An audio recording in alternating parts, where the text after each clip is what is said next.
So, first of all, how's the sound? I hope it's good, but about the show. This is actually the second episode that was hidden there in the DVD that I saw last year. So I'm gonna have the cover of the Attack of the Mutant on the thumbnail, but this is not the episode. The episode I already saw it. I love scrolling to DVDs menus, especially nowadays. I've already seen those, so I'm not gonna go through the whole thing right now. I'm just gonna pass by them. I think I have the DVDs of some of those episodes. I'm gonna see them in future videos. I have that one, the Go Eat Worms. I have that one. I know I do. I saw it, like when I was looking for this DVD. I saw it through my collection, and I saw that I had that one. Those menus, man. Those menus, just like are so much more enjoyable nowadays than ever. I think these videos, like, I enjoy doing these things so much. This just brings me kind of in like this cozy mood to watch the episode or the movie or whatever. I know this is not like lolcow content or like opinion or some shit that sometimes get views whenever I post, but it's like, if anything, to make stuff make a little bit more sense, I might do a separate channel with just watching like shows like this and movies, and the main one talking about like reading Sonic Chew and talking about lolcow shit and the things that I tend to talk about. Yeah, I might do that. Right now, at least in my opinion, it doesn't make too much sense to do something like that because I barely even have like subscribers in one channel. It sounds silly to branch out. It's taken me years to get like 80 something subscribers. It's taken me like 4 years of like fairly constant uploads. And I know I'm supposed to look for a niche and then just start repeating and repeating and repeating basically the same content until I make a community, but I don't know, that's mind numbing for me. I don't know. I already know how I work in things, and this is the process that I need for doing things, and in that process is where I figure out exactly what I'm going to end up in the long run. So I'm just like trying to enjoy the journey here for as much as I can until I figure out that more focused content. Yeah. About Goosebumps though. The name of this episode is Phantom of the Auditorium. Nice. Makes sense, since it's a school and all. So we start with this Phantom of the Opera character in the scene there in a cheap rubber mask, and we don't know what's going on. It's just like rolling around until we actually know what was going on, and it's that some girl was dreaming about him. She was having a nightmare. She's a theater kid. My sister was a theater kid, by the way. She's with her theater kid group. They're preparing a play. I'm liking this setup already.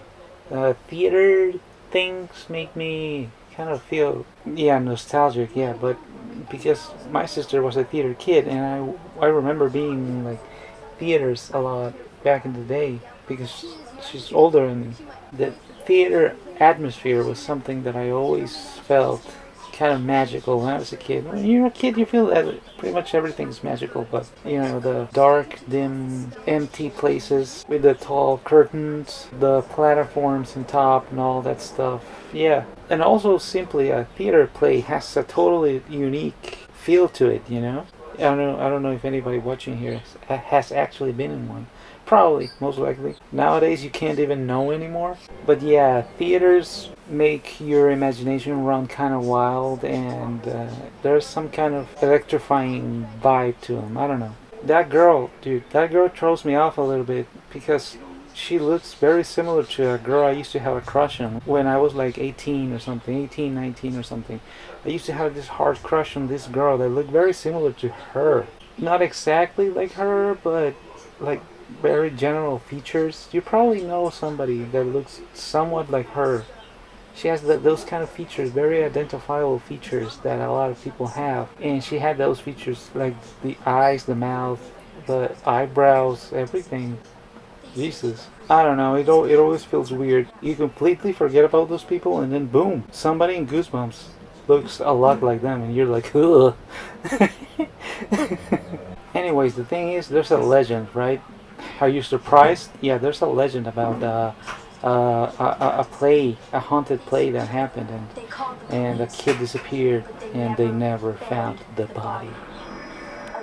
And he's been hunting the play ever since. Oh no, could it be real? Oh no, seems like it. She's been gotten by the ghost.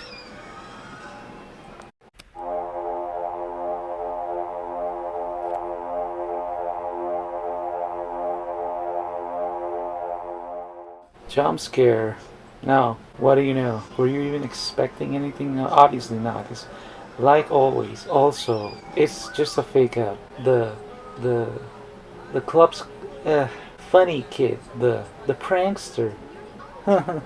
It's the prankster kid. The prankster kid. I wonder if this is going to have anything to do with anything in the future of this episode. Probably not. Probably not. So they're planning the story. Teacher's there. She's setting everything up. Prankster kid is like he's gonna be the Phantom. My former crush's lookalike is she's like no, but my grandpa said, and the teacher's like fuck off. And main girl is like, hey, wait a minute. If the Phantom kidnapped me, how am I still in love with him? Yeah, because that's a thing that's been set up in the thing. And she's like, what? That doesn't make any sense. And the teacher is like, no, but you're in love. You're in love of his mystique, of his mystery. Then how come I stay in love with him? Oh, because you're attracted to his mystery. Girls, am I right? And anyways, so so yeah, they're discussing, not paying attention to the fact that there's a kid sinking to the ground. His name is Corey. Wait. I thought his name was Pedro Fernandez. Well, I mean, it would be little Pedro Fernandez, like Pedrito Fernandez.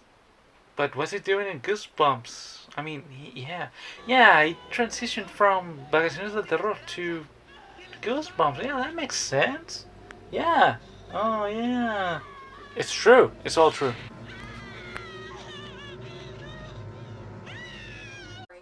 So, teacher is like, oh, he must have pressed the secret button by accident, establishing that there's a secret button there, wink wink. And she's also saying that that entrance hasn't been used in years, so nobody, you hear me, nobody should be using it, you know, just saying.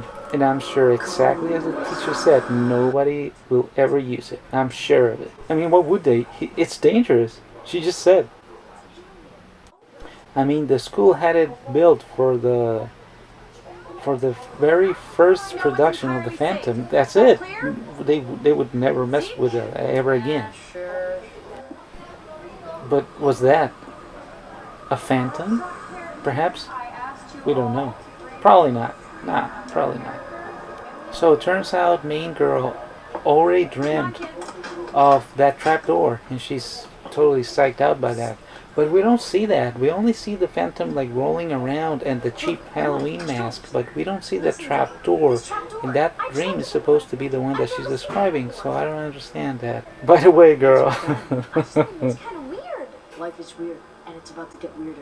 Coming?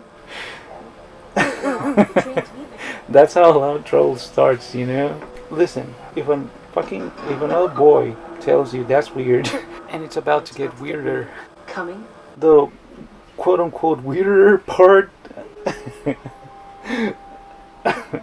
translates more accurately to something more akin to unwanted pregnancy or something, so don't get weirder. But what am I talking about? So of course she goes down there to get weirder, that is, with whoever his name is, and of course she loses her glasses immediately after reaching there. Girl, your dream of becoming a famous actress are fading away as we speak. Just wait until you're a little bit older to get weirder, okay? You're young, you have your whole life ahead of you. So what happened was that they went down there to get weirder, and they got lost there. Zach disappeared for whatever reason. They just wander around, they're doing whatever. And then they found the exit point. Yeah, what's his name? Zeke. He finds the exit door, but he climbs up first. But when she's waiting for him to pull her out, he's not there anymore. It's actually crazy pervert guy. He's not a pervert. I'm just joking. Or is he? Enjoy the ASMR, by the way. I can't do anything about it. If it's not one thing, it's another. There's probably a lot of sound picking up in the recording here. I don't know if you can hear a siren somewhere. If I don't do this right now, I'm gonna have to wait until like 1 p.m. to start recording when the entire city is more quiet. By that point, I'm way too tired. And I need to get up early in the morning, so that doesn't work that well for me. It was this guy who claims to be the night janitor. Okay. And he wants them out of there. Yeah, trust me, girl. Just get out of there. You already have the advantage of him actually wanting you out of there. Just listen to him. Just get out of there. So yeah, anyways, he's inquiring them about the trapdoor and stuff like that. Weird. So fortunately, they make it out of there safe. And next day, there's a new kid who looks a lot like little Alfred Molina looking motherfucker. Which is very fitting since he's an actor and all. Oh, okay. His name is Brian. And my former crush's lookalike is Tina. Okay. Let me try not to forget those names. That's good, so I don't have to keep calling her my former crush's lookalike. That's too long. And that's annoying. Just like her, she's kind of annoying. She's kind of pesky. She's a theater kid, by the way. I mean, what do you expect? Oh yeah, and the Halloween mask. It was on protagonist girl locker. There's a note demanding her to stay away from my home, sweet home, Esmeralda. And it's the same cheap mask she already dreamt. By the way, just as a side note, what is it that she has right there in her locker? Does she has like a... Is that like a wrestler picture in her locker? That's weird. Can't be a wrestler. It's probably some rock star or something. By the way, I also want to point out that I like the principal. It's cool. It has like a eerie atmosphere to it. I don't know. He looks a little bit like the Reanimator, and I don't know, he fits like a horror theme thing very well. I like it. So protagonist girl thinks Prankster Kid did it, but Prankster Kid is like, no, I didn't. So it's all like, well, then if you didn't do it, then who did? We don't know. We're probably not gonna know, like, to be honest. Oh wait, I mean, yeah. Ah, wait, it was just Prankster Kid. Wait, how did he get into your room? Okay, you always see that in movies. Some kid, usually a girl, is in a room and there's like a boy who is always just free to go in and out of her room even when she's not there. Or sometimes he's free to go in and out of her room and just stay there and like spook her or something and just like crash in her closet or something, just like stay there as long as he wants. He's just free to go in and out. That doesn't sound right. Is that a thing that actually happened? Ever? Anywhere? I don't think so. That doesn't sound safe.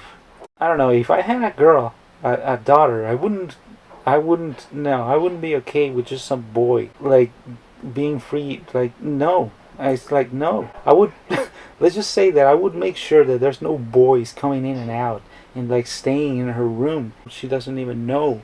Like, I don't know, jerking off in her closet or something. Like, no. You may say, well, they're just kids. No. It's dangerous. How many people could just go in and out of her room? And even if it's only them, by age 11, 12, 13, you're already old enough to be horny. So, no. And also, it's dangerous. Like, it's so unsafe. No way. I would not want easy access to my house, especially not to my kids, but okay, whatever. By the way, Tina? That's her name, right? She's a character, ain't she? Brian, if you're done painting that stage, you can start on the flats.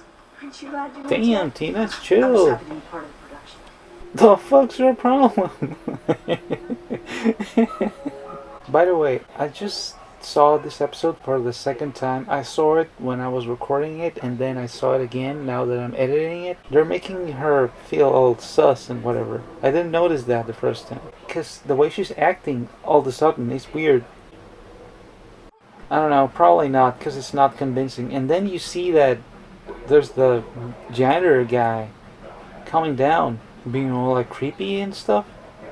So somehow they're trying to make you feel that, Prankster Kid is the one behind everything here, letting that door fall because he lets, like, there's a door that may almost falls on top of a protagonist girl, Esmeralda, and but you already saw that there's a creepy, dirty guy over there somewhere in the school. In like the teacher's eyes, yeah, that would make sense. But you're not seeing the movie through the teacher's eyes. The teacher hasn't seen dirty, pervy guy.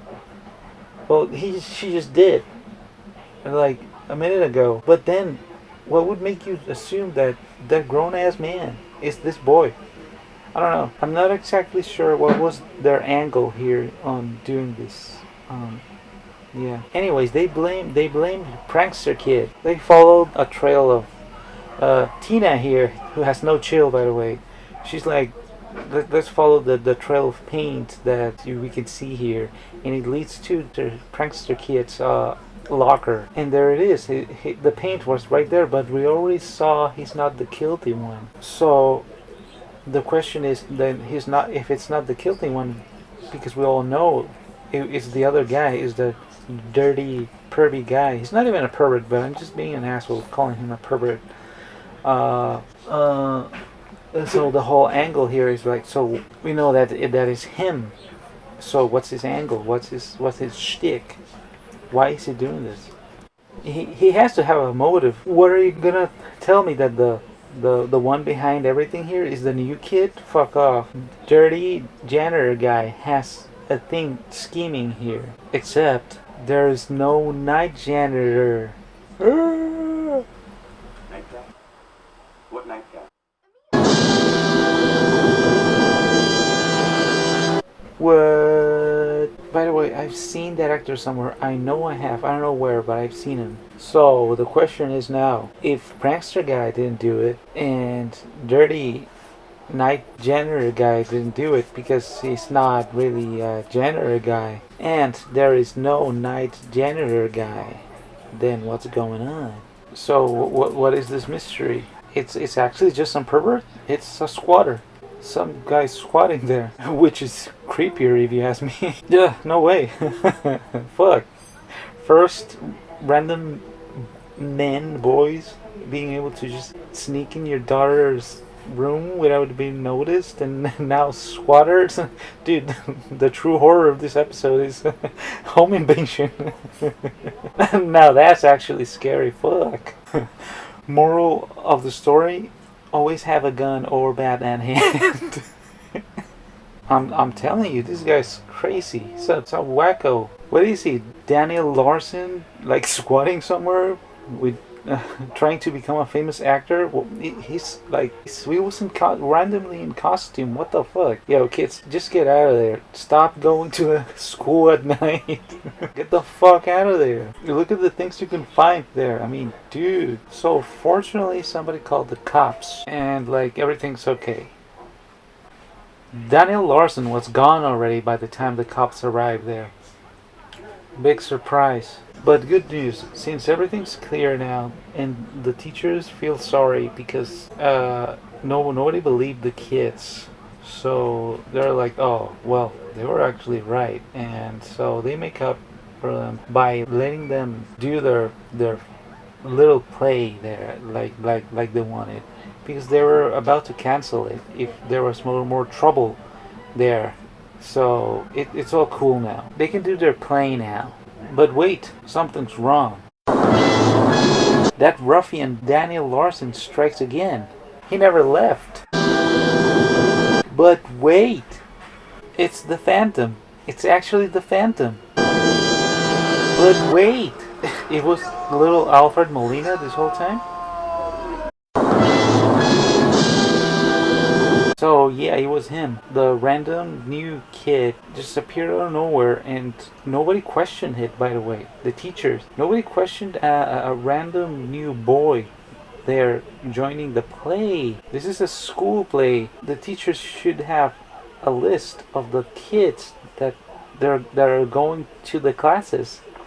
So they should know when there's a stranger boy there that looks like a little Alfred Molina. And they should be like, it should be immediately noticed. Well, yo, where'd you come from? Who are you? But no, nobody paid any mind to it. There was even the creepy principal there. Nobody noticed little Alfred Molina. Like, didn't make sense that he was okay. So little Alfred Molina was a theater kid from back in the 20s. So his big dream was to play in that school play. He was really excited about that. He really wanted to do that. Where I would finally play my ultimate role. Thing is, in that stage right there, he died. He fell into the abyss. I mean, the trapdoor. And he died. And he's been haunting the play ever since because he wanted to do it. And randomly, he decided to do it right now. After 70 years, he randomly decides to materialize and like just become a regular boy with current, I mean, with 90s fashion style and everything. How did he get those clothes? Or okay.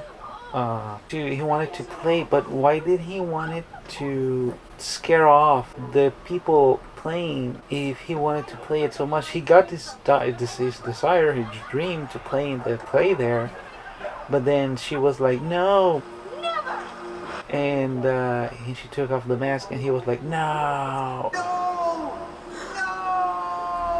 And he fell. She noticed that it was him, so she was like, oh no, wait.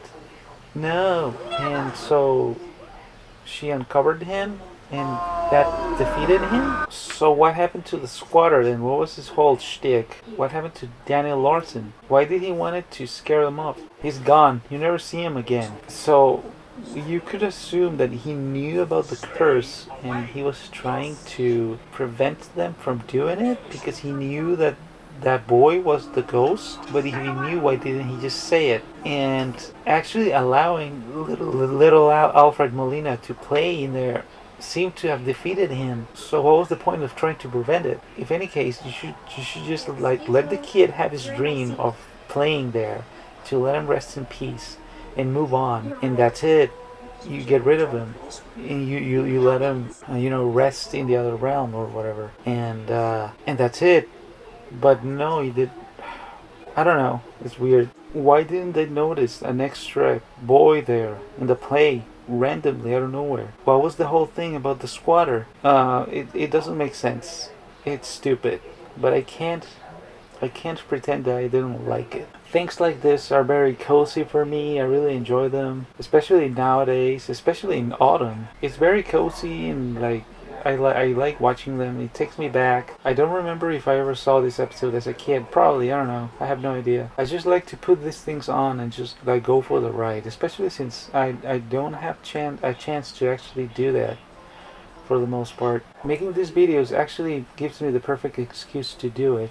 And I don't want to say that I just like shut my brain off and like enjoy it, because that's not true at all. For me, enjoying things like this, it's not about shutting your brain off and just enjoy it as it is. It's more like it's fun to think about how little things make sense and just like the things that could have been improved upon it. So if anything, for me, it's more engaging to think more about him, to be more critical. But I like that crummy, juvenile atmosphere that these types of forms of media used to have back then. They are a time capsule that is never going to come back, and it's nice to have it as it is. That form of media that was made specifically for you in that age, in that era in particular, where the world was that different and we were more impressionable to it and we just kind of ate it up.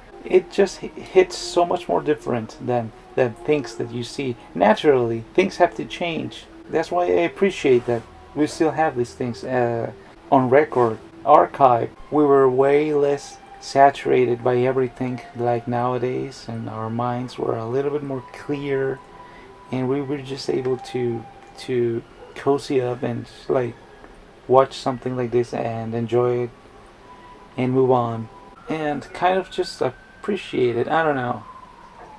Before I start rambling here, like I'm gonna move on too.